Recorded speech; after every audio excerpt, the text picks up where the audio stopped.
How were the Jedi holding Anakin back? Who can forget Attack of the Clones? When we first got to see, uh, oh goodness, what's his name? Christensen. Oh well. We first got to see the actor who would play uh, a grown-up Anakin. And who can forget the scene, the heart-rending, perhaps cringy scene, where Anakin confides in Padme that the Jedi were holding him back. Now, was that a hyperbolic statement? Was that just,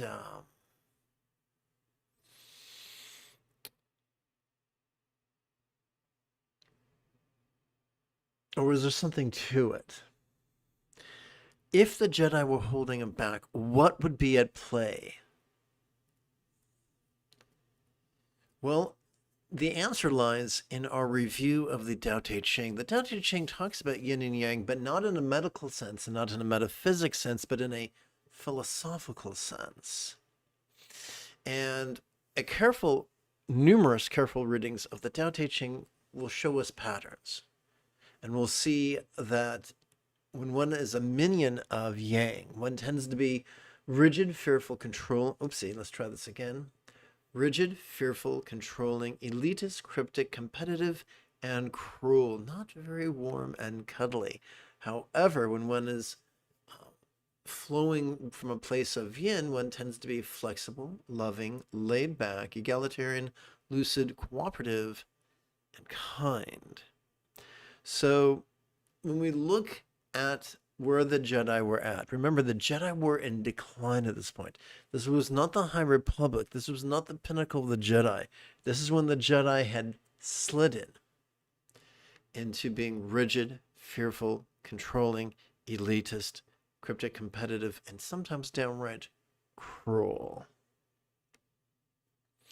So, how could the Jedi have been holding Anakin back? Because they've become controlling, because they had become rigid.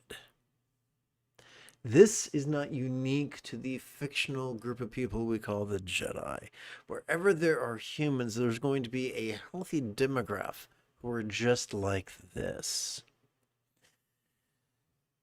Whatever school of thought appeals to you, whether you're dealing with metaphysics or you're dealing with Hinduism or a hybrid of Hinduism, or you're dealing with Theravada Buddhism or Mahayana Buddhism or Tantric Buddhism, there's going to be many, many, many people who teach gradual enlightenment. They teach elitism. Dzogchen is for special people, you're not ready. That type of malarkey. However, when we read the source text of Dzogchen, known as Dorje Sampa Numka Che, or Total Space of Vajrasattva, composed by the first Dzogchen teacher, Prahe Vajra, also known as Gaurab Dorje, he does not teach elitism. He taught egalitarianism, that this method is easy, it's for everybody, with no prerequisites at all. He cautioned directly against a gradual path mindset. Instead, he taught sudden enlightenment and not so many words. What if liberation was not the suppression of normal emotions? What if liberation was nothing mystical? What if liberation was simply meant practicing the Buddha's path of love and letting go, the Buddha's path of mindfulness and meditation that make love spontaneous and uncontrived?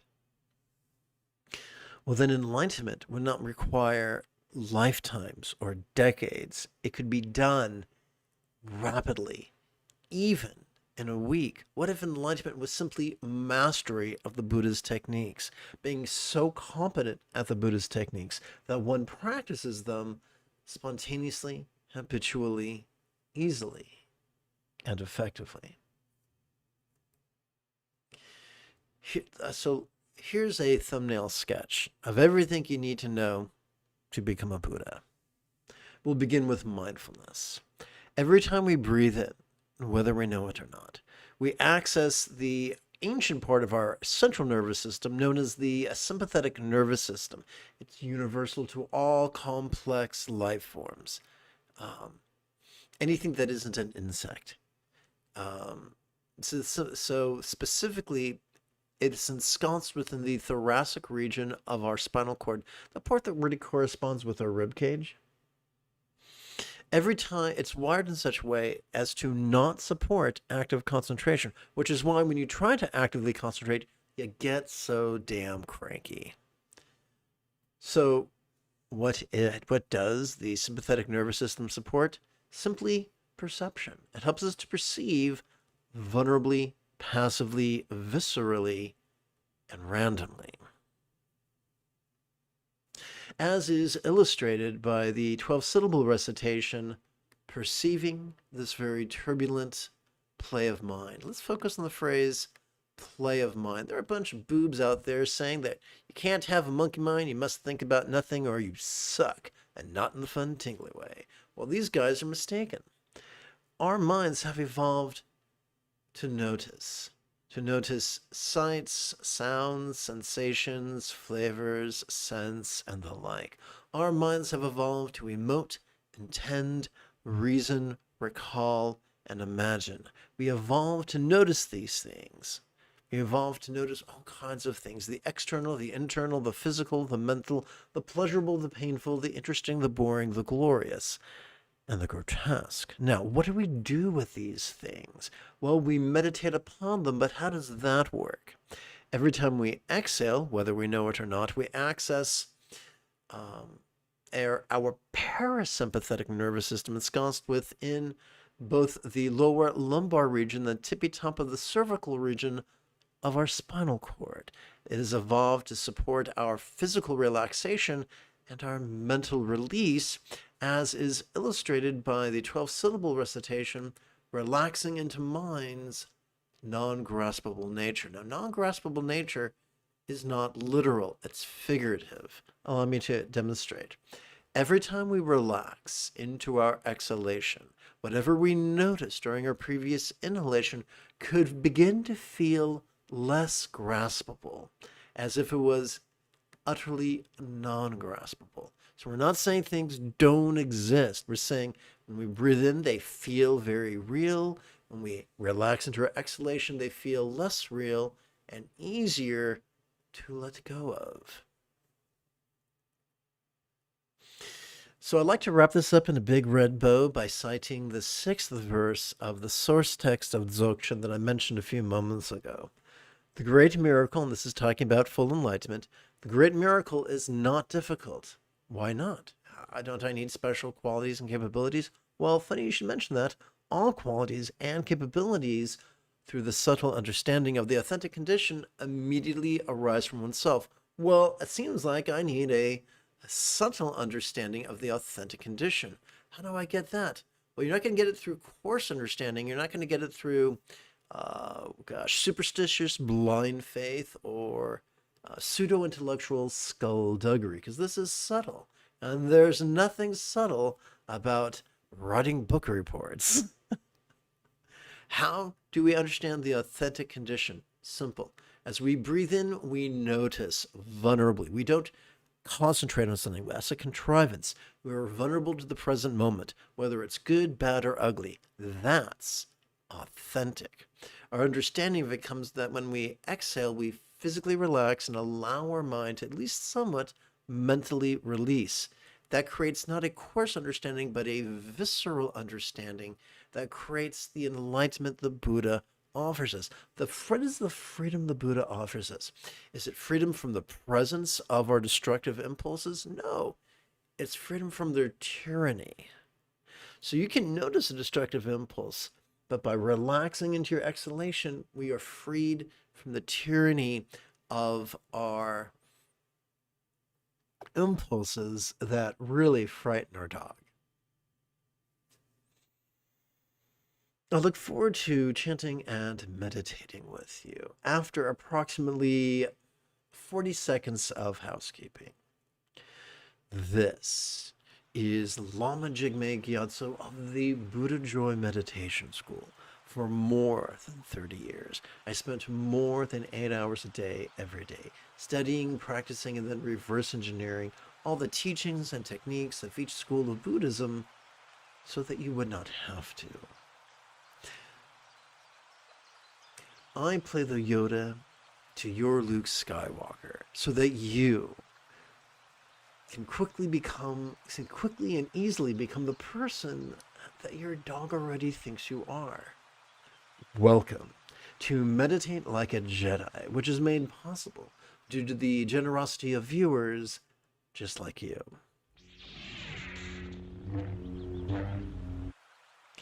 So, I do not teach chanting superstitiously. I teach chanting for two reasons. Number one, not to address a real or imagined entity, because doing so would kind of make us petulant. But also not to do affirmations, just to exercise our empathetic intention and the neurology that supports it. That's it.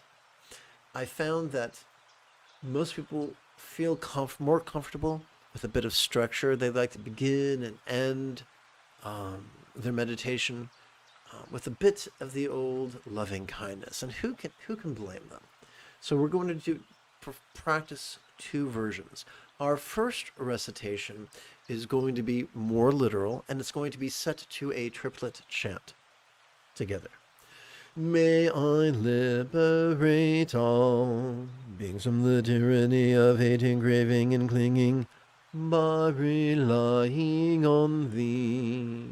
Buddha's example, instructions, and students. So consider, if you will, these three words. They are so useful that they've earned the metaphoric nickname of the three wish-fulfilling jewels. In our final pre-meditation recitation, we're going to use the verbiage we're going to play with is both concise and figurative. We're going to set it to a bookend chant together. May I liberate all beings by relying on the three jewels. May I liberate all beings by relying on the three jewels. May I liberate all beings by relying on the three jewels. And that's it. And now it's time to meditate. We already explored the instructions for meditation. So now, together as a team, we can meditate as profoundly as Ahsoka Tano on the Fall. As children, one of our primary caregivers most likely bolted training wheels to our bicycle. Similarly, they were clunky, but they kept us from plummeting to the asphalt. Similarly, we're going to start with a clunky exercise. It's ungainly, but it's useful.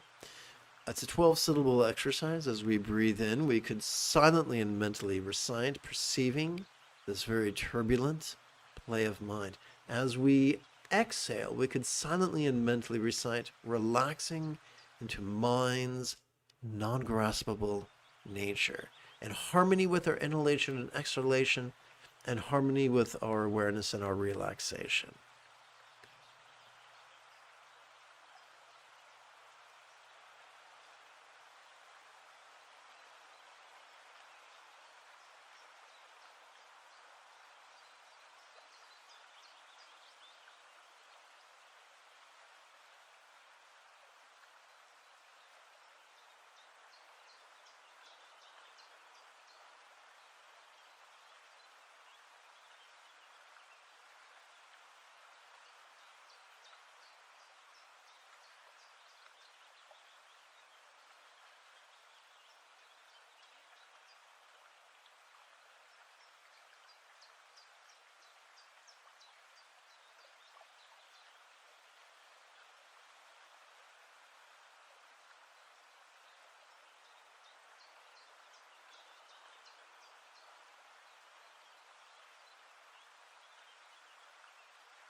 Together let us chant the total space of Vajrasattva, composed by Gaurab Dorje, translated from the Tibetan into the Italian by Chokyo Nomkai Norbo, translated from the Italian into English by Adriano Clemente, adapted and amplified by this fool what sits before you now.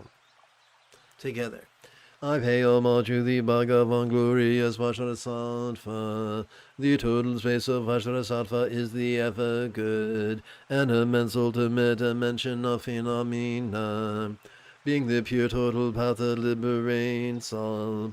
It does not arise or cease, it does not think of anything. So, birthlessness and deathlessness are metaphors for that which we experience when we relax into our exhalation. Being love and thus thoroughly accomplish it does not practice great compassion. We do not contrive compassion. When our when our mindfulness and meditation are sound, we experience love, the highest love, which is spontaneous and uncontrived. Being great, the profound qualities of greatness need not be praised. Phenomena do not move the authentic condition. Since self-originated wisdom is beyond searching, in liberating itself, it also shows a path of liberation. Shit's gonna happen, and yet we still have the capacity to notice. We still have the capacity to exhale and relax. These are the pointing out instructions. Master them, and you are a Buddha. The great elements of the Bhagavan that exist by nature in all beings. So, however we organize our experience, it is always, our circumstances are always appearing at void. Our experience of the physical is always sensual yet void. Our experience of the interpersonal is always resounding yet void. Our experience of the mental is always lucid yet void. However wrongly it may be conceived, liberation originates from oneself and not elsewhere. We could be glazed-eyed, slack-jaw, mouth-breathing knuckle-draggers, and let's face it, from time to time we each are, and still notice, and still relax, and still practice the path of liberation. No less master it.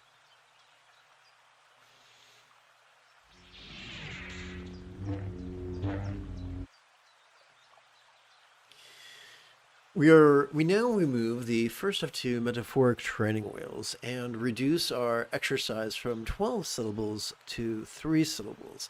As we breathe in, we could silently and mentally recite, notice this. As we exhale, we could silently and mentally recite, relaxing.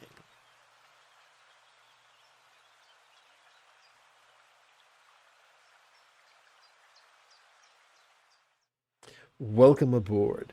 The moment you have a specific question about Buddhist meditation, Buddhist philosophy, or how to apply them, type your question in the chat. Type your question in great detail in the chat window.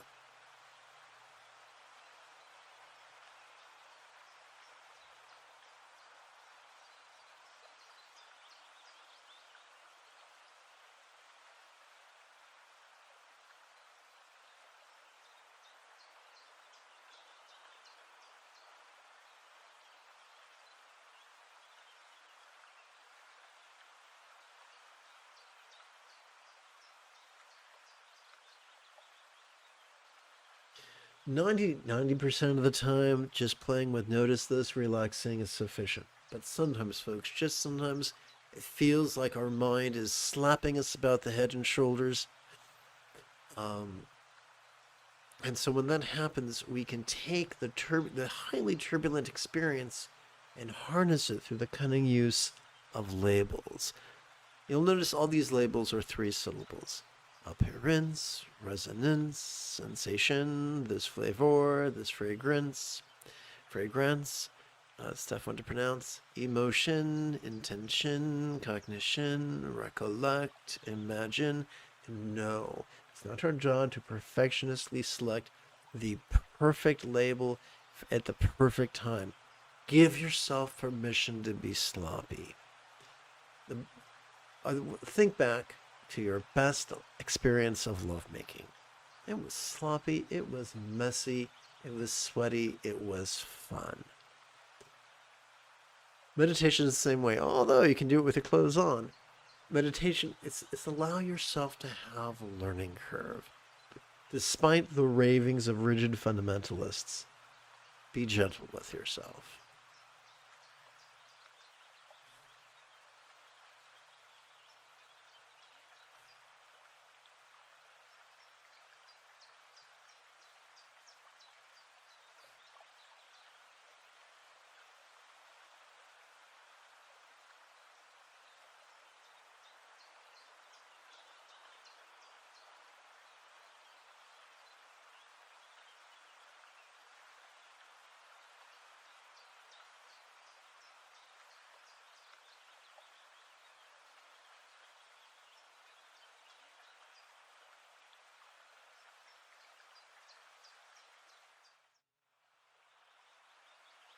The wisdom of greatness is difficult to find. It is realized through pressure and method. Noticing as you breathe in, relaxing as you breathe out. Though it could be said to depend on something else, real bliss originates from oneself. We don't need illicit substances. We don't need a mystical teacher. All we need is to practice these instructions. The great miracle is not difficult of qualities and capabilities. Through subtle understanding of the authentic condition immediately arise from oneself. If you are alive, if you are breathing, you can master the Buddha's path.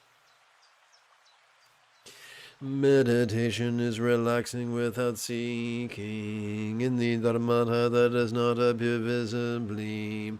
If one actively searches either for the dharmata or for something in it.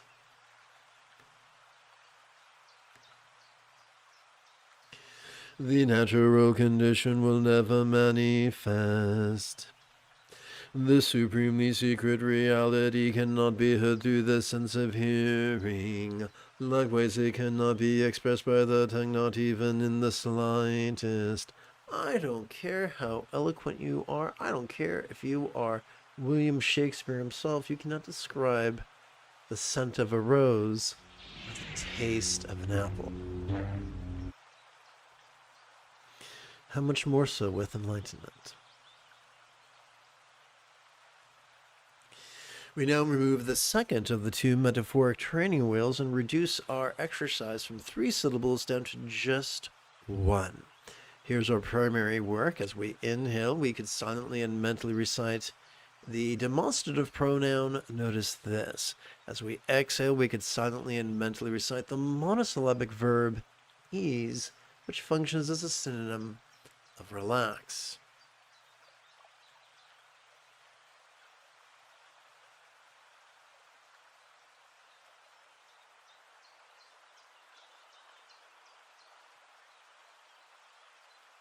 We've arrived at the contemplative version of an aircraft reaching cruising altitude. And sometimes, not always, but sometimes you might feel the use of labels could benefit you. Obviously, switching from 3-syllable labels to 1-syllable labels can involve a bit of the old poetic license. So instead of physical sensation, we might use the noun form. Instead of emotional sensation, we might use the verb feel. Instead of recollect, we might use the preposition then. And instead of imagine, we might use the verb dream.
Together. The suffering of beings is the bodhicitta that fully manifests while pervading all, without ever being moved into its equity, just as it reaches of space. As a Weasley student, I sincerely believed my teachers had the magic that could make all my stressors disappear and make life just a bowl of cherries. I tried to coerce them, telling them just how much more I could meditate if life was less stressful. Imagine my surprise when they told me that it was the stressful things in life that strengthened our meditation. That which is the equality of all distinctions is conceived by saying it is karma. Were it really under the power of karma, self-originated wisdom would not exist.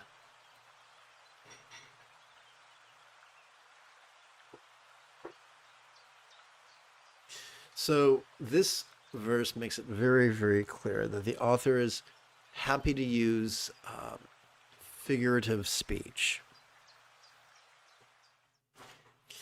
The causes, the vajras, are the secondary conditions. Never having been born, it cannot be destroyed. So what is this vajra? We'll be told now. Since it is the Bodhi essence that exists from the beginning, the ultimate dimension is not moved by the effort of thought. No matter how thick and slow we might be, no matter how manipulative or self-deceived we may be, we are not so stupid, we are not so omnipotent that we can harm the basic nature of reality, the basic nature that all of us are born with the equipment we need to become a Buddha. The sympathetic nervous system, parasympathetic nervous system, and the anterior cingulate gyrus, the hub of our mirror neurons, the seat of empathy. Meditative stability of supreme quality. Being real meditative stability is beyond the tyranny of thought. Without applying thought or purifying in accordance with nature, from thought itself wisdom springs forth. So, people who are thick and slow and dumb, yet have bad haircuts and wear weird clothes like myself. Well, sometimes say, well, for every negative thought, you have to find its virtuous opponent and just kind of force yourself in from fear into peace and force yourself out of rage into love. All you got to do is notice and release, and then whatever you're experiencing, regardless of how grotesque it might be, will actually function as rocket fuel upon the path of enlightenment. How cool is that?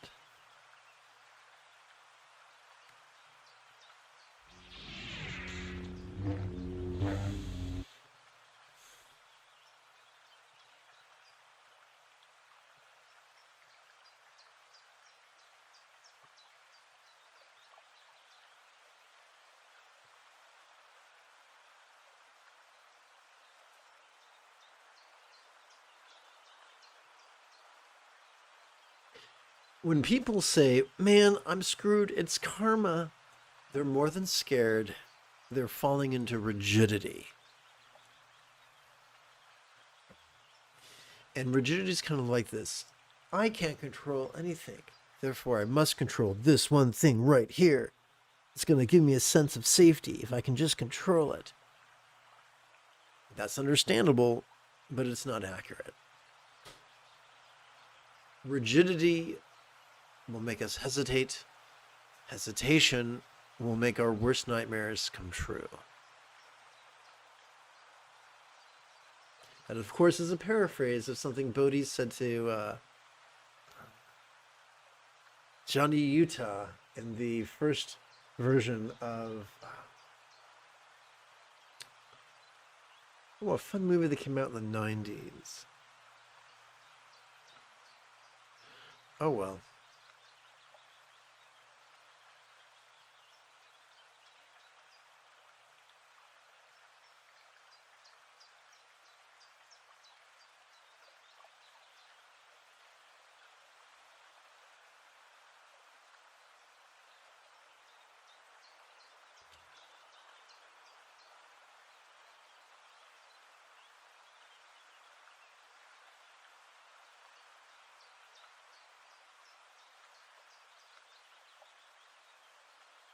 If you remember the name of the movie I'm thinking of with Keanu Reeves and the guy from Dirty Dancing and all the extreme sports, the surfing and the skydiving, please let me know in the chat window.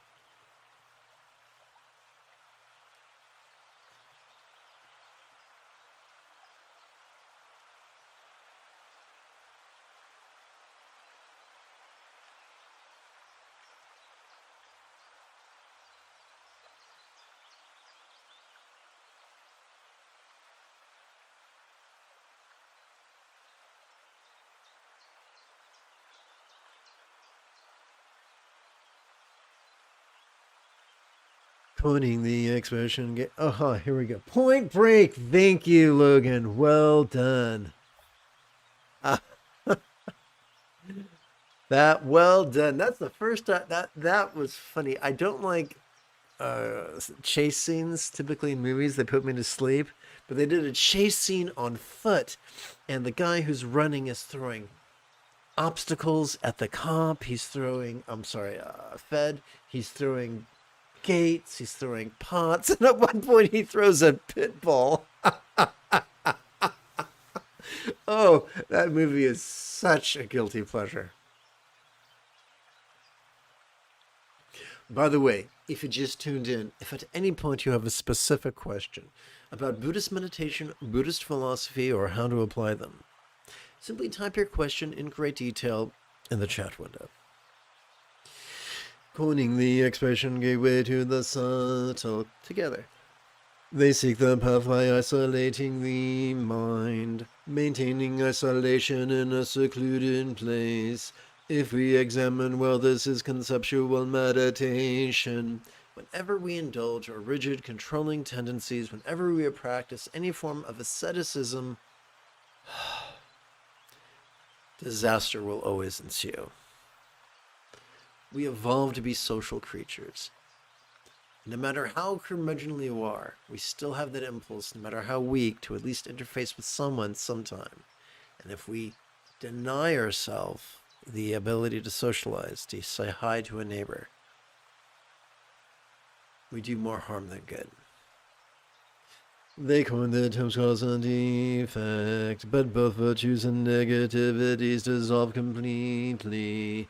They say we will get out of this world and nurture supreme complacency and accepting and rejecting.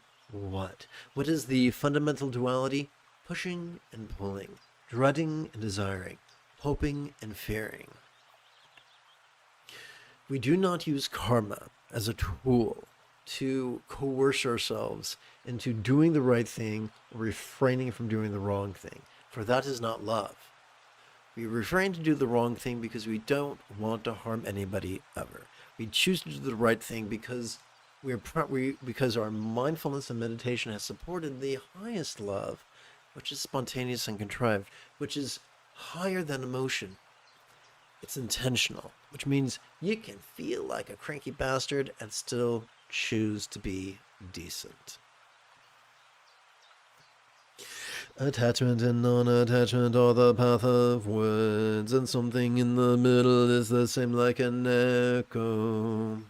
Happiness and suffering have the same cause. Advajra for Lord of Beings. So, let's roll up our sleeves and deal with the nitty-gritty.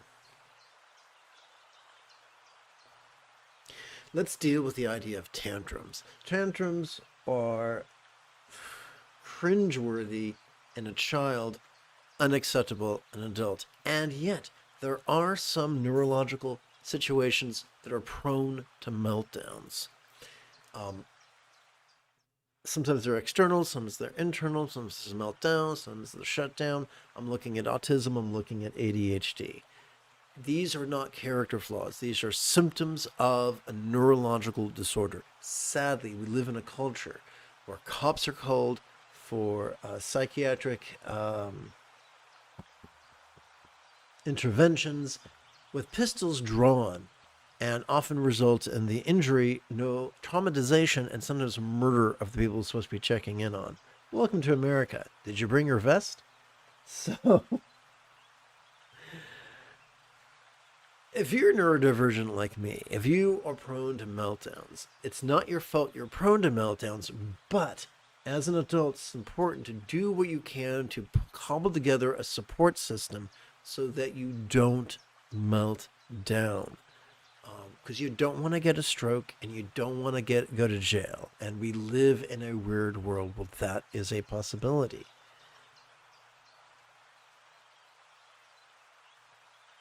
As fully functional adults, we have the capacity to notice patterns and to cobble together strategies.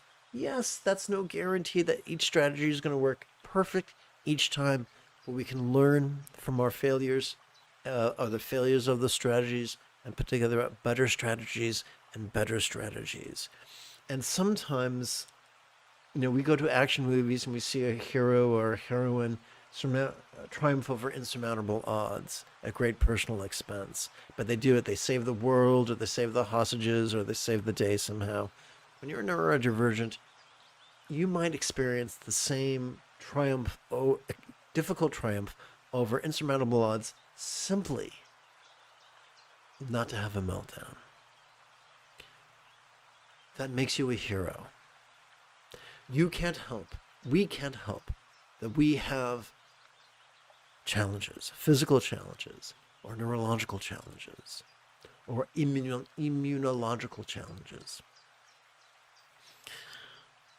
But how we respond to them, how we learn from them, and the enthusiasm thereof, that is what defines us. Attachment, anger, and ignorance arise from enlightenment, from the path of enlightenment's total body. The five sense objects of enjoyment too are said to be the ornament of the Dharmadhata dimension. And now I'm going to put in the painting of Doinking Buddhas to remind us that this is not the path of asceticism. There are all kinds of pleasures. There are visual pleasures, auditory pleasures. Who doesn't like a bit of the old Black Sabbath? There are sensual pleasures. There are olfactory pleasures. There are gustatory pleasures.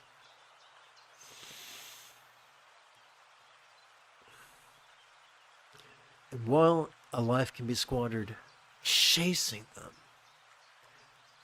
it's quite a different thing to go through life in a centered way, to practice love's centered spontaneity, and to savor what sustainable pleasures come your way. Sustainable pleasures, pleasures that don't come at the cost of your health, your well-being, or another's well-being. Right? So, for instance, if you're in a closed relationship, someone might say they want to make love with you, but you don't want to make your partner cry, so you make the sustainable choice. You relax into the sustainable choice. But not all pleasures are bad. Not all asceticism is good. That's why we flow from love's centered spontaneity that is supported by mindfulness and meditation.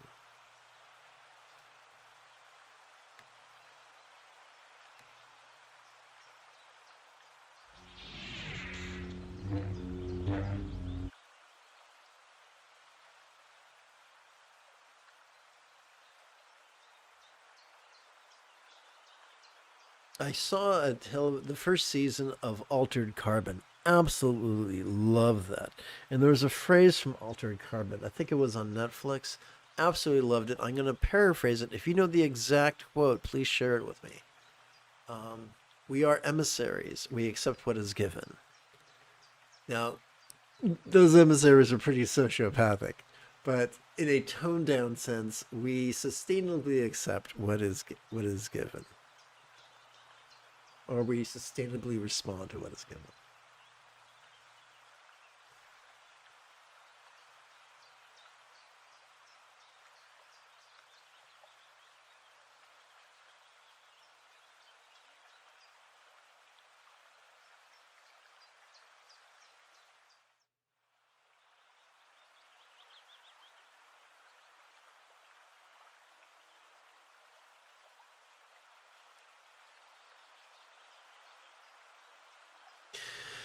Consider, if you will, the sociology of dating.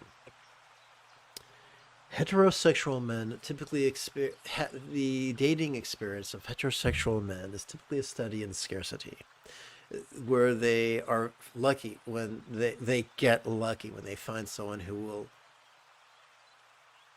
allow them to have sex with them. The experience is often the opposite with heterosexual women. It's a study in abundance or overabundance, where their effort is not in finding someone, but in discerning among all the enthusiastic candidates who to go home with. It becomes more complicated when we deviate from, and that's I'm using the statistical term, deviate from the extreme of heterosexuality, and we enter the very interesting and complex world of realistic human sexuality, which is seldom just heterosexual, but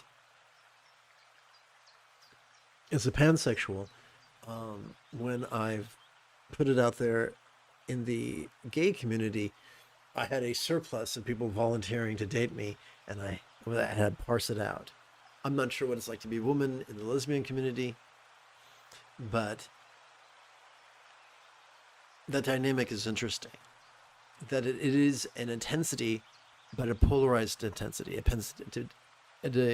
dichotomy of scarcity and surplus. That's what I was looking for, surplus. Hence, we rely on love's centered spontaneity.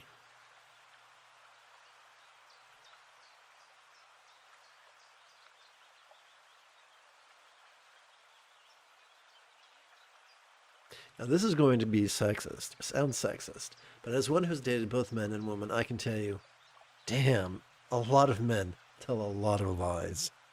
I'm not saying women are 100% honest 100% of the time, but wow. Men are exhausting. Between lies and hubris, oy vey.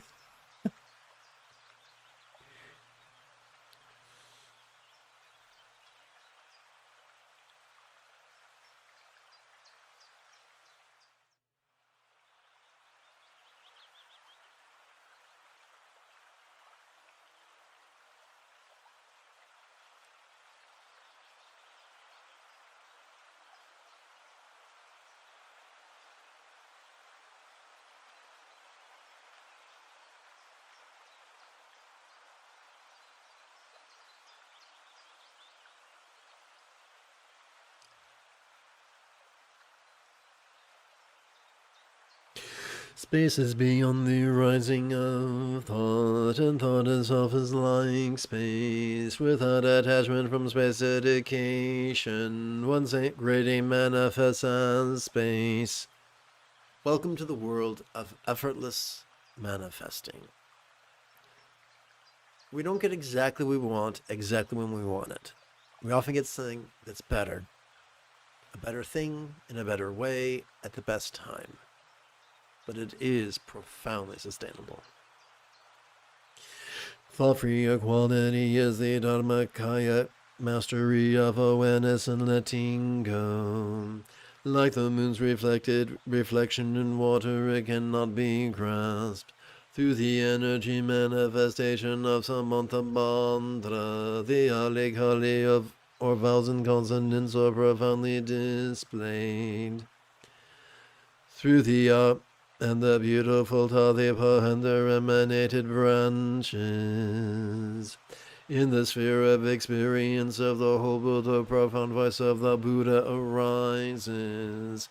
The author is not saying there are no such thing as power syllables. He's not saying there's no such thing as having a visceral reaction to a specific sound. But he is saying that the ultimate spiritual power tool is simply perception, vulnerable, passive, visceral, and random.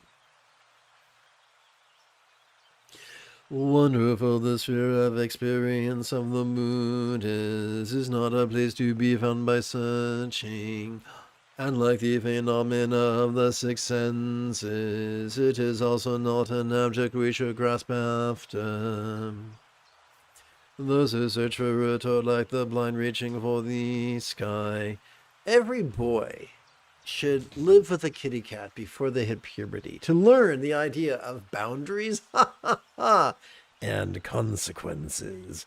Because a kitty cat might be all over you for affection 1 minute, and the next minute they don't want you touching them. And if you touch them anyway, they're gonna lacerate you. They're gonna mess you up.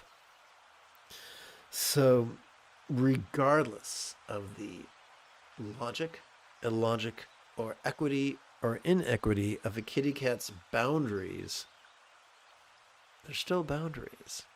There's a lot to be said from the lessons we can learn from a kitty cat.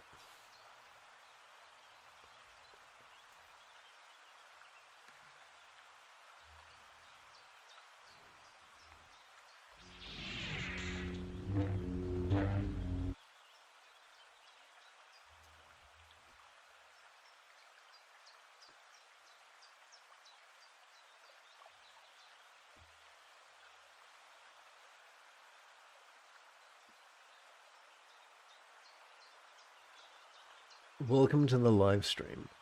If at any point you have a specific question about Buddhist meditation, Buddhist philosophy, or how to apply them, simply type your question in great detail in the chat window.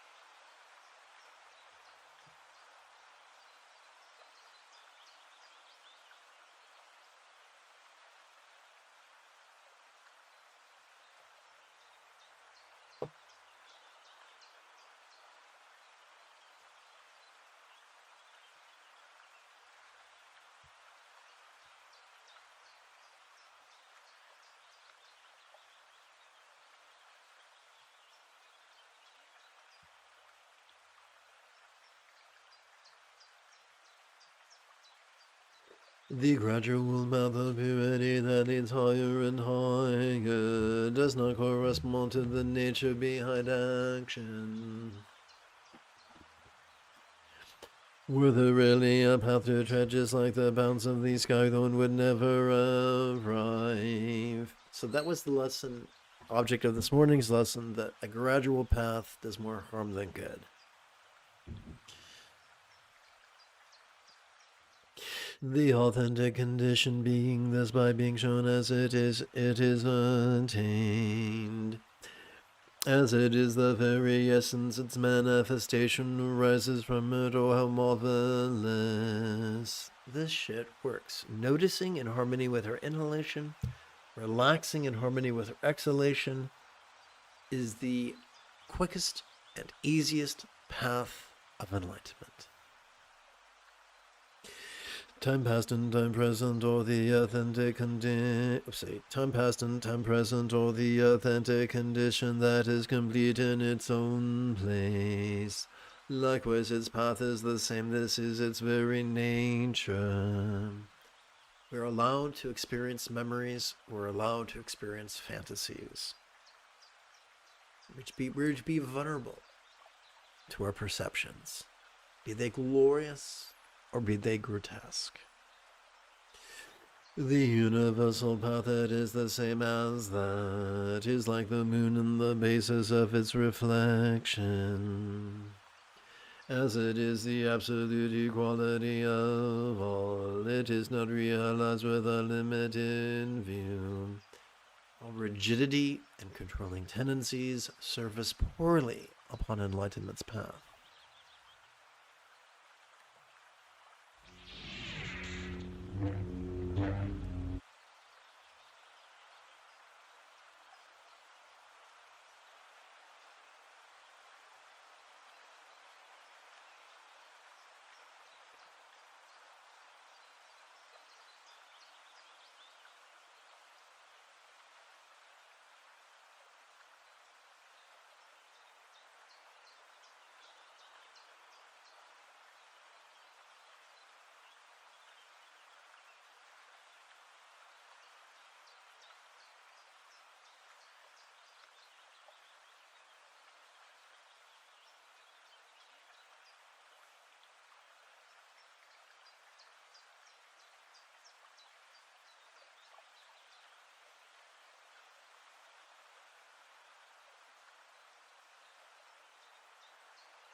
Present bliss and later bliss are what is directly experienced and what ensues from it. Since they imply the defective in aspect, one should not rely on them.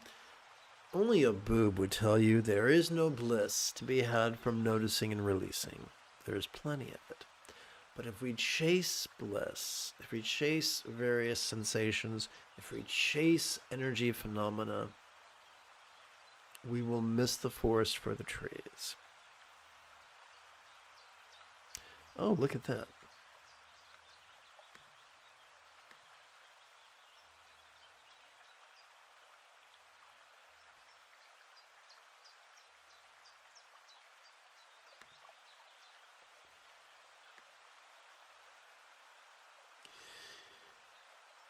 The three times are one without distinction, without past or future, it exists from the beginning, since all pervaded by the Dharmakaya, since that is the mastery of awareness and release as the same.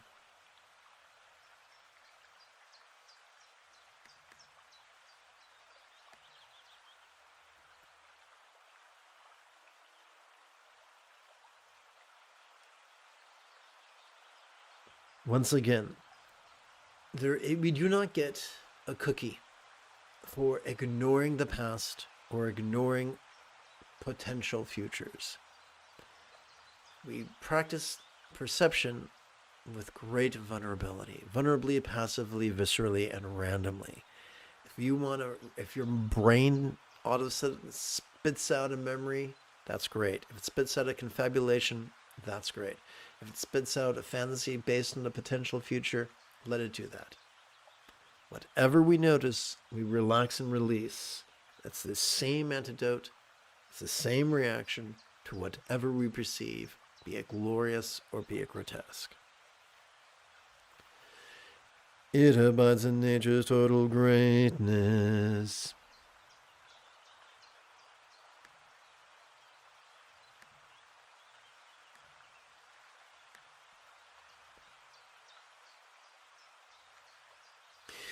Finding oneself in the three realms of existence, all is just a name in the magical illusion. Even the great status of a Chakravarti universal king, being a magical illusion, is an abode to purify.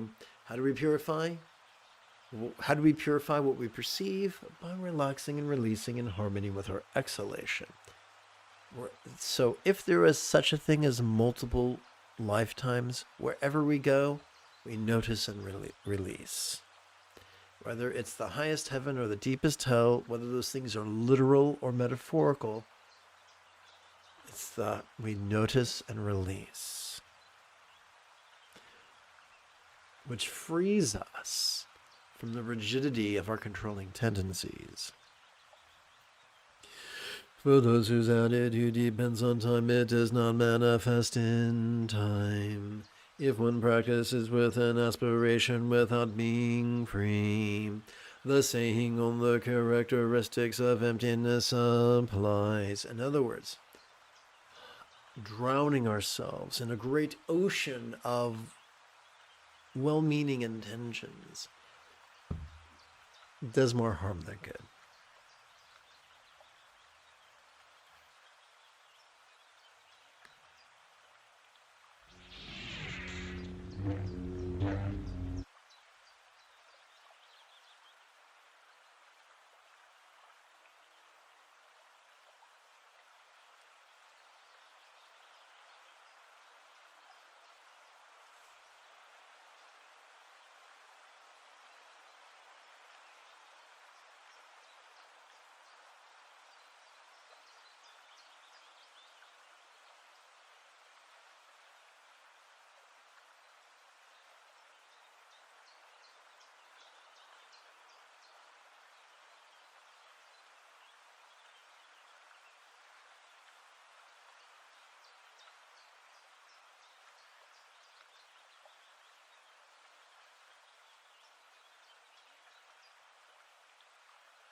It is one totally beyond an aspect. The yogi dwells in the pathways like of the birds in the skies.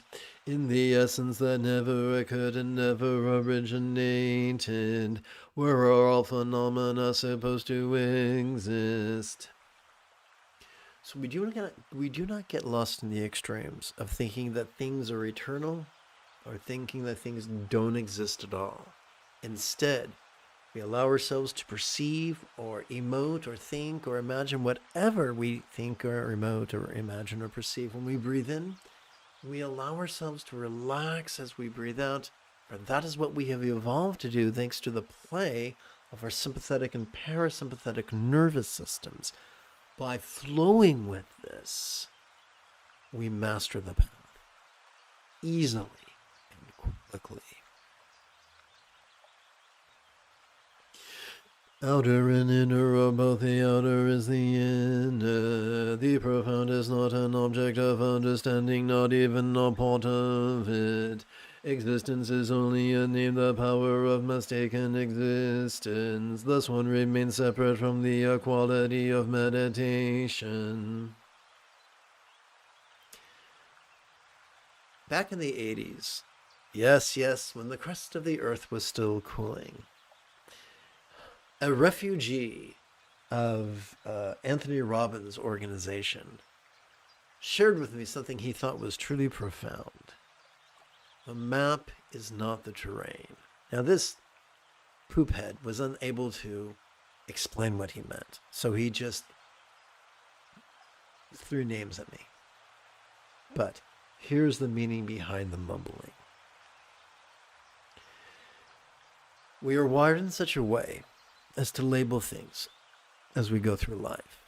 Those labels may be a temporary convenience, but they are most certainly inaccurate to one degree or another, or at one time or another. The foolish cling to the labels. The wise let go of their labels, recognizing that now is always the perfect time to reassess our assumptions about various things, beings, and phenomena.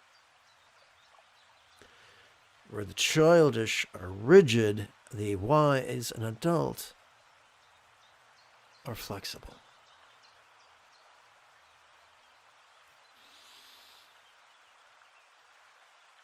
In it is the inner and outer samayasa.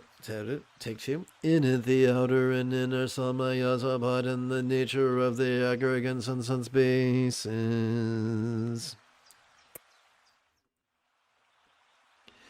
Since in the 3 times one is never separate from it, there is no need to ever use the word samaya. Samaya, tantric commitments, refer to one's relationship with the example and instructions and students of one's teacher. The specter of samaya is a tool that many unscrupulous use to manipulate the heavy-hearted and weak-minded. We don't need to do that. If we just practice noticing and relaxing, that will give rise to the highest love, which is spontaneous and uncontrived, flowing from love's centered spontaneity, allowing our choices and utterances and deeds to flow from love's centered spontaneity is the key to morality. Immovable, it is a symbol of the body. Unshakable, it is wisdom. Not taking hold of anything, it has no self. Not rejecting anything, it has the equality that transcends one's. So neither pulling nor pushing, or better yet, we perceive ourselves pulling, we relax. We perceive ourselves pushing, we release. And the path walks itself.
Notwithstanding what, whose, and where, all that one uses and enjoys arises from oneself. Fear of males and females, a king of equality has never spoken.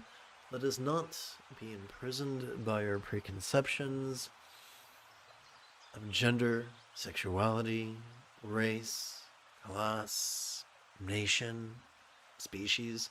Let us simply go through life guided by love's centered spontaneity, which in turn is supported by mindfulness and meditation.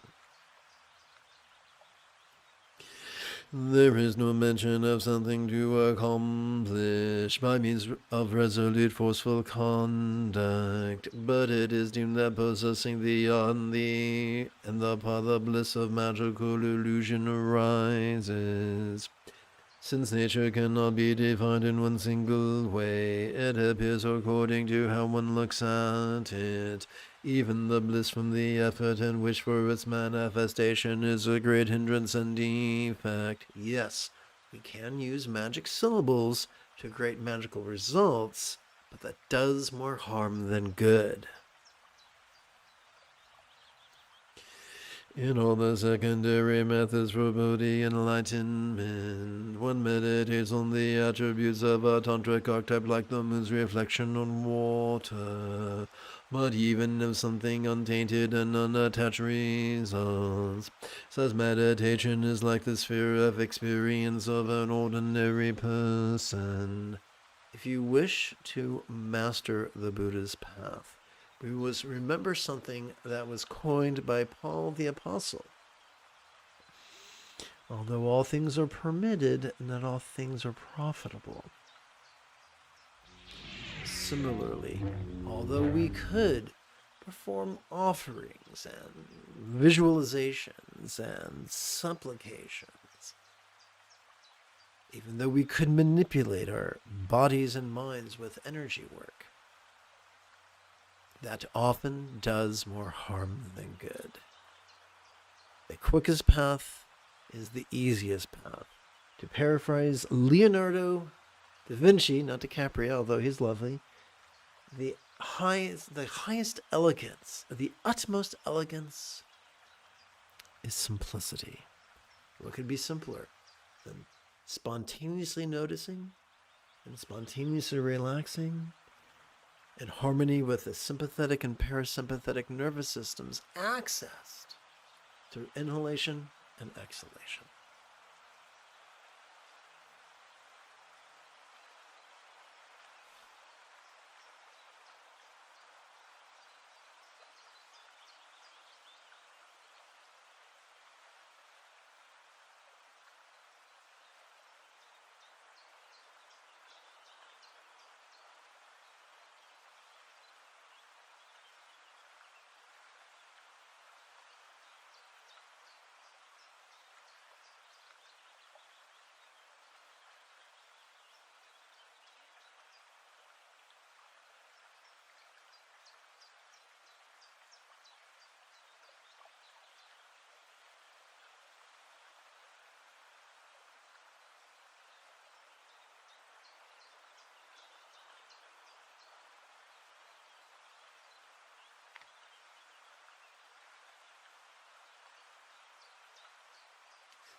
Although by identifying with the body of the great wrathful one archetype, with his body wrathful grimaces as well as attributes, with even the suitable concretely actualize the authentic condition of the quiescent state is not seen.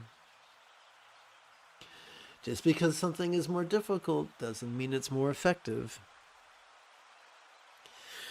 Just as the top of a palm tree is cropped and just as a seed is burnt by fire, likewise the dominion of powerful emotions may be prevented, as some have taught. All the hundreds and thousands of methods according to one practices bear the specific fruit, but since enlightenment is beyond conceptual characteristics, it is not manifest from these abodes. So many poop heads. stomp and snort, claiming that physiological challenges and psychological symptoms are indictments upon our spiritual progress.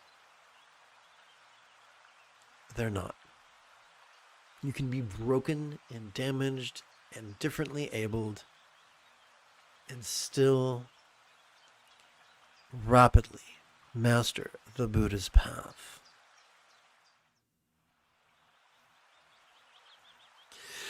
Good fortune has the yogi who abides in this indescribable state, for by not discriminating between self and others, the magical illusion of self-perfection manifests.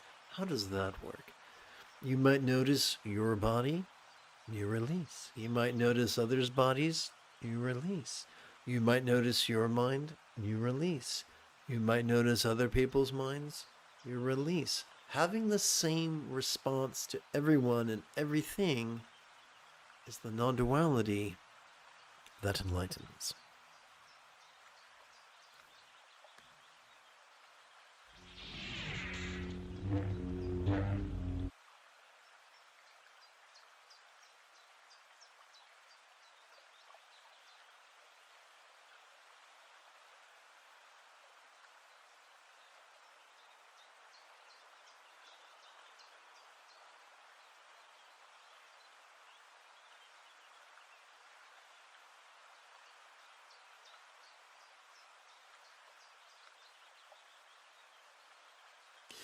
As nothing is excluded, it is perfectly complete. It is unchanging and remains straight. Boundless like space, it is not a phenomena that depends on something else. Difficult, whether our circumstances are conducive or unconducive, as long as we breathe, we can practice. The spontaneously existing total bliss arises from one's recognition through the very power of incomparable wisdom. Reality does not originate from anything else.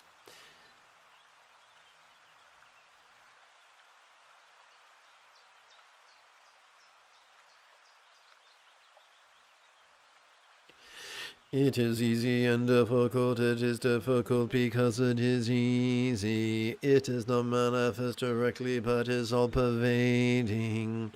Not even Vajrasattva can point it out with a name, saying this is it. Our controlling tendencies, our rigidity, make the enlightenment more difficult than it need be. This amazing, marvelous energy manifestation is beyond action and equal to space. From the ignorance that does not conceptualize anything, it immediately arises within oneself.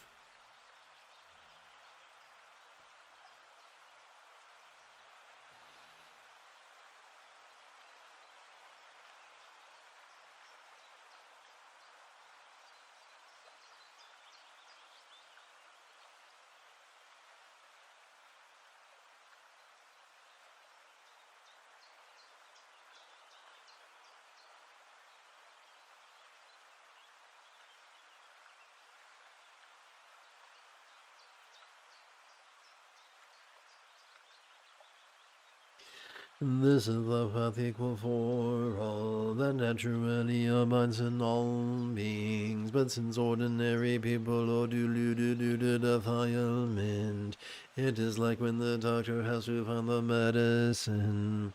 What is the defilement? Patriarchy. And what is the defilement? Being rigid, fearful, controlling, elitist, cryptic, competitive, and cruel. In the domain of understanding is total bliss. That itself is like the utterly pure land of Bhakti, when light coalesces from all sides. The four directions, the intermediate ones, and the above and below are produced. As we breathe in, we notice. From the indefinite colors of the rainbow, the features of the five Buddha families manifestly appear. And likewise the moving particles in the unmoving environment, but it is superior to the five elements. As we relax, we wind up releasing, and everything is of the same taste of non-graspability. It does not abide in the designations of past, future, and present. Understanding that it has no arising nor ceasing, that itself is the integration of the three times in the total state.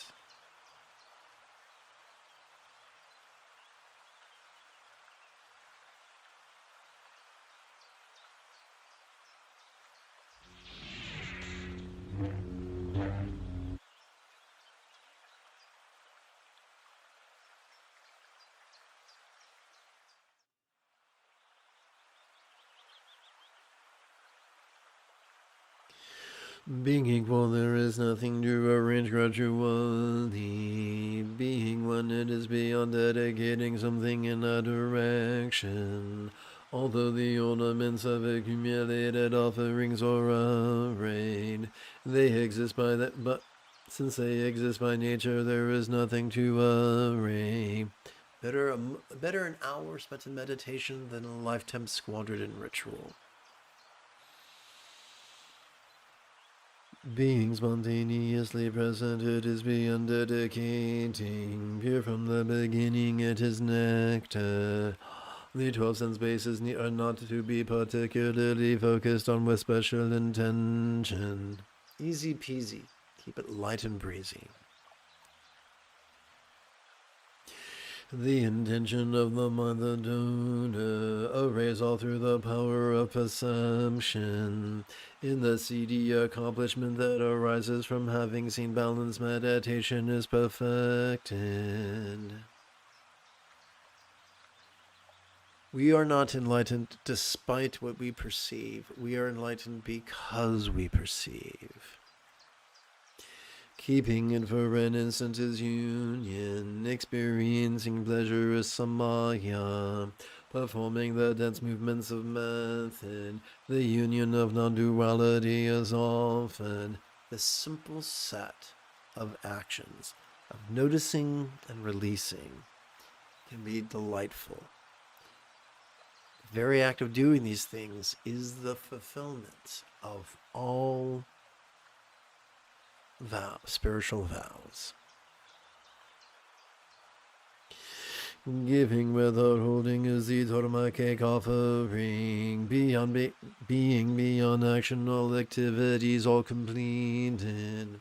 Since non-conceptual meditation eliminates obstructors, balanced meditation without speaking is the mantra.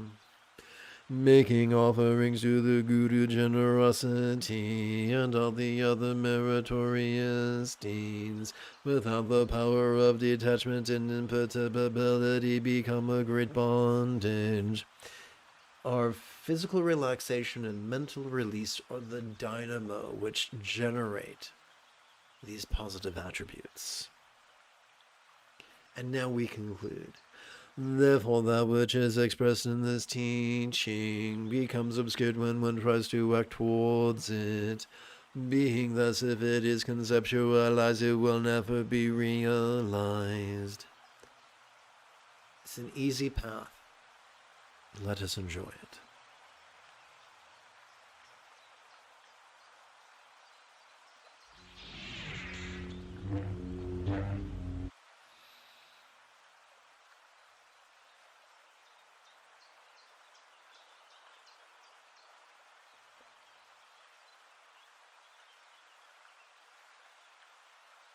We seal our practice with 2 chants, beginning with kind ethics and concluding with the 4 immeasurables. May all beings practice have kind communication, conduct, and commerce flow spontaneous and uncontrived. May everyone be free from misery, may everyone be happy, may no one be separated from the happiness. May everyone have balance from the tyranny of hating, craving, and clinging, freed. If you feel that I have earned this, you could give this live stream a thumbs up. You could even help support this channel. In approximately 10 and 2/3 hours, I would very much like to return to lead today's evening meditation class and group practice.